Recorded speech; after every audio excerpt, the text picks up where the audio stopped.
Hi everyone, welcome back to this week's Speedy SPAG. Thank you for joining me again today, and a special welcome particularly to everyone at Lowbrook Academy and Holy Trinity Primary School in Cookham. So, are we ready for this week's Speedy SPAG? Let's warm our brains up. Just like last week guys, I've got 4 sentences on the board, and all of the sentences have errors in. They might be spelling errors, they might be missing capital letters or missing punctuation. Your job is to spot all the errors and correct them for me. Pause the screen while you have a go.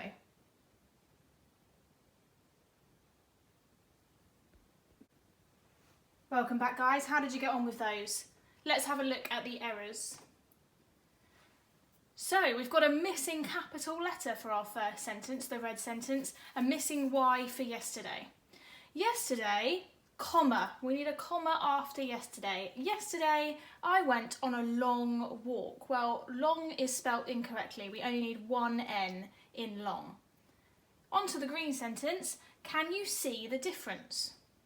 Well, first of all, we've got the wrong C there. That C is the noun for the C side, and we need the verb to see with your eyes, S-double-E. So can you see the difference? We've got a spelling error. Difference is D-I-F-F-E-R-E-N-C-E. So well done if you spotted that difference in spelling. See what I did there? And finally, that green sentence is a question. So we can't have a full stop at the end of a question. We need a question mark. Can you see the difference? On to the blue sentence then. I watched my dog bury his bone. Well, we need a capital I, particularly because it's the beginning of a sentence, but also whenever we refer to ourselves as I, we need to have a capital I. I watched my dog bury. Well, that berry is the noun, as in a berry like a strawberry or a blueberry. We need to do the verb, which is B-U-R-Y, bury his bone. Well done if you spotted that error. And on to the yellow sentence. I'm, well, that's a contraction that we focused on last week. I'm is short for I am. And because we've got a missing A in I am, we need an apostrophe. So I'm hungry. That's the spelling of the country, Hungary. And we need H-U-N-G-R-Y for the Hungary we're looking for this sentence. So well done if you spotted all of those mistakes. So hopefully your brains are feeling nice and warm, guys, ready for today's Speedy SPAG lesson. So let's move on to having a look at what we did at the end of last lesson. Now, last lesson we looked at prepositions, and preposition give you information about the direction, the time, the location, or the spatial relationships of an object to other objects. So on the screen there is a paragraph. I showed you this paragraph at the end of the last video. And each of the pink words is a preposition. I asked you to change the preposition for another preposition while still having the sentence make sense. So if you did that, grab your answers now. If you didn't do that last week, pause the screen now while you have a go.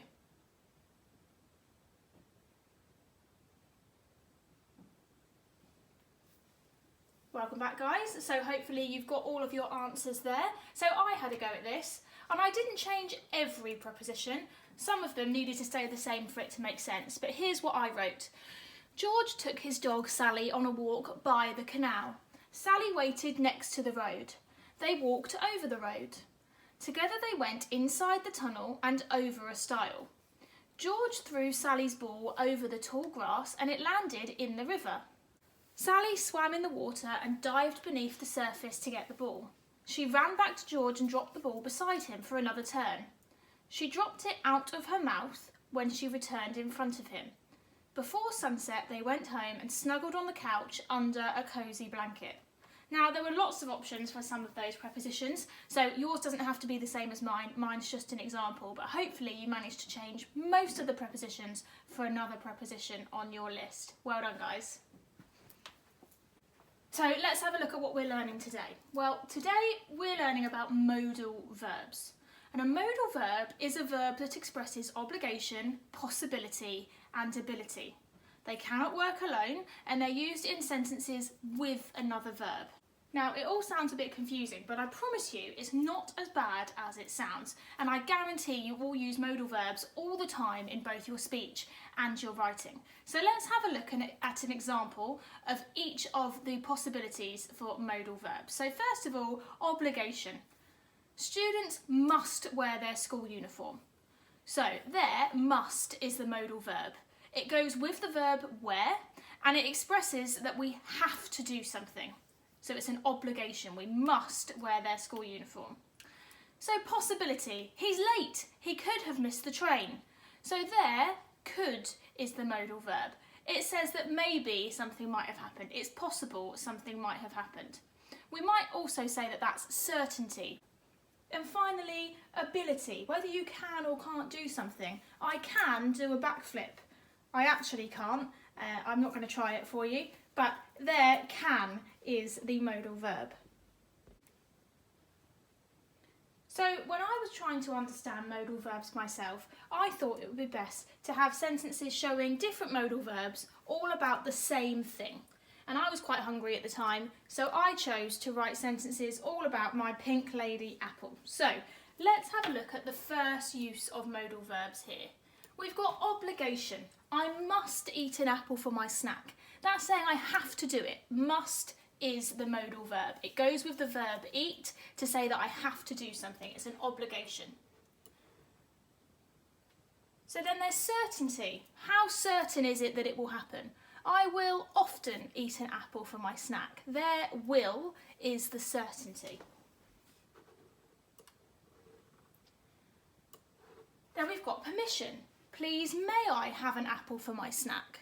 So it's not certain that it's going to happen. May is the modal verb, and it goes with have as the verb.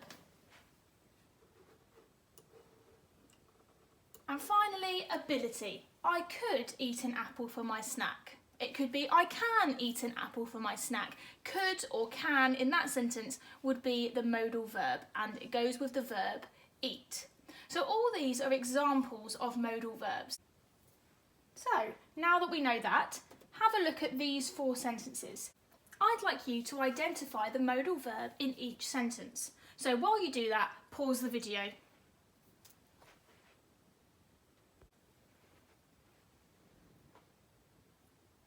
Welcome back, guys. Hopefully you didn't find that too tricky. Let's have a look at where the modal verbs were in those sentences. So in the first sentence, the blue one, can is the modal verb. Can we go to the cinema tomorrow?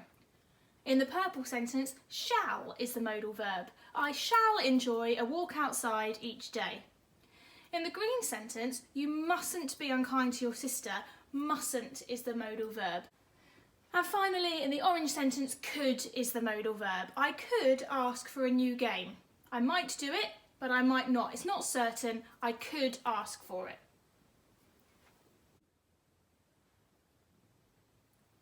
So let's let you have a go now. It's your turn.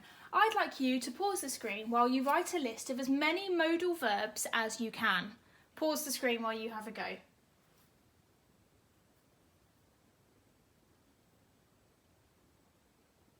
Welcome back, guys. How many did you get on your list? They're quite tricky to think of when you're not using them in relation to a sentence. But did you manage to get all of these?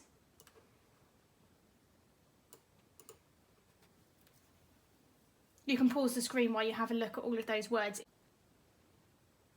Okay, so let's park modal verbs for now and move on to the next thing we're going to learn about. We're going to look at tense today. Now, tense is the change of form in a verb to express the time of an action. So there are 3 tenses. There's past, it's already happened, present, it's happening now, or future, it will happen, but it's not happened yet. Now, some of you will know of other tenses, such as present perfect, etc., but we're not going to look at those today. We'll save those for another video. For today, we're just looking at past, present, and future. So, on the screen, I have a table. I've got 1 column for past, 1 column for present, and 1 column for future.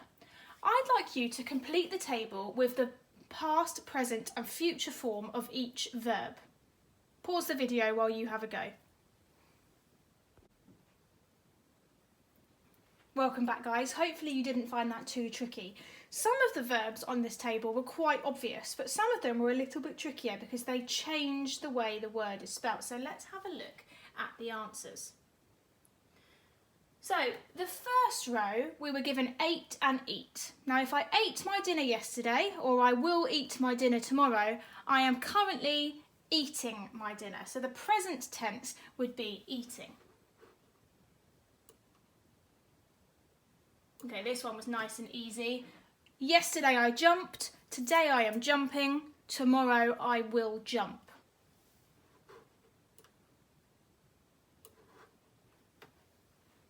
Another simple one where we just add ed for the past tense. Yesterday I played, today I'm playing, and tomorrow I will play.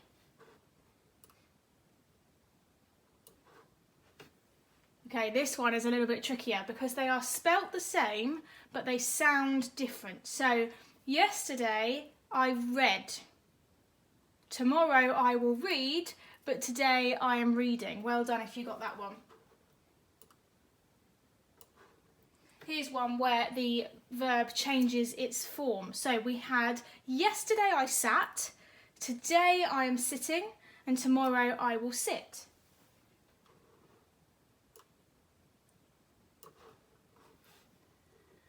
What about yesterday I rode my bike, today I am riding my bike, and tomorrow I will ride my bike. Well done if you got those three. And the last one on the table, yesterday I dug a hole, today I am digging a hole, and tomorrow I will dig a hole. Well done if you got all of those.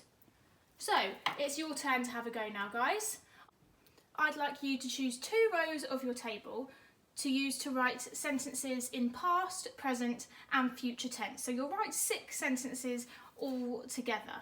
Now if you want to really challenge yourself, you can pick verbs that aren't in the table, but make sure you choose carefully the past, present and future form of each verb. So pause the video while you write your 6 sentences.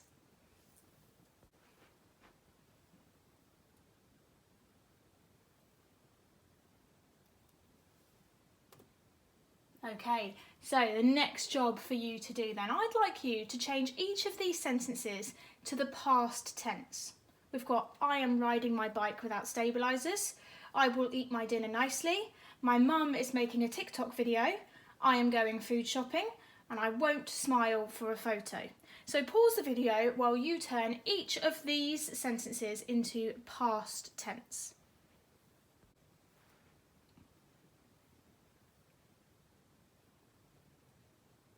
So hopefully you found most of those quite simple to change into past tense. Some of them were there to trick you, so let's have a look at what the answers were. So the green sentence, I am riding my bike without stabilisers. If it's in the past tense and it's already happened, then I rode my bike without stabilisers. The blue one, I will eat my dinner nicely. Well, if it's already happened, then I ate my dinner nicely. My mum is making a TikTok video. Well, if she's already done it, which I would love to see, my mum made a TikTok video. Well done if you got that one. I am going food shopping. If I've already been, then I went food shopping. And the last one, this was the tricky one to try and test you, I won't smile for a photo. Well, that's saying that I won't do it if I have a photo taken tomorrow. But if the photo's already happened and I refuse to smile, then I didn't smile for a photo. Well done if you got that one. Okay, so we've learned about modal verbs today, a type of verb that cannot be used alone and is used with another verb in a sentence to express obligation, possibility or ability. And we've also learnt about the 3 tenses, past, present and future. So I want to see what you've learnt. So the first thing I'd like you to do is to write a sentence using a modal verb for obligation in future tense. So pause the video while you write a sentence using a modal verb for obligation in future tense.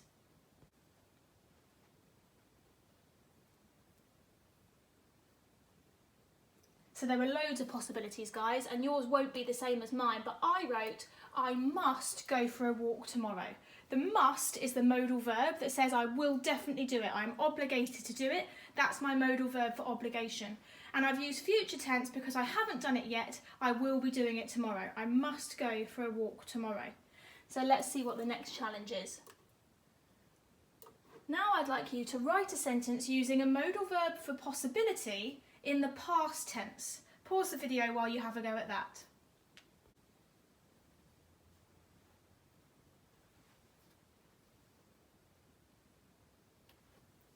Let's see what you could have had. You could have had, I could have played with John. There could is my modal verb for possibility. It's not definite, but I could have done it. And played is my verb that it goes with. And it's past tense because it's already happened. I could have played with John. Well done if you did a sentence just like that. Okay, so here's your task to do before our next Speedy SPAG lesson. I'd like you to imagine a class in 2099. I'd like you to think about how the students might record their work, who might be teaching the class, how they might get to school. And I'd like you to use modal verbs to write a description of what that classroom might be like using future tense. Now, if you're stuck for ideas, you might like to answer the questions that are on the screen in your description. So, write your description and save it somewhere for our next Speedy SPAG lesson, and we'll look at what modal verbs you could have used in your description and make sure you've used future tense. So well done today, guys. Thank you once again for joining me for Speedy SPAG. If you want some more SPAG or writing lessons in between my Speedy SPAG videos, make sure you have a look at the Holy Lowbrook YouTube channel and look out for Mr. Regeb's creative writing lessons because they are absolutely brilliant. Keep up all the hard work at home, have a brilliant Easter, and I'll see you really soon. Bye, guys.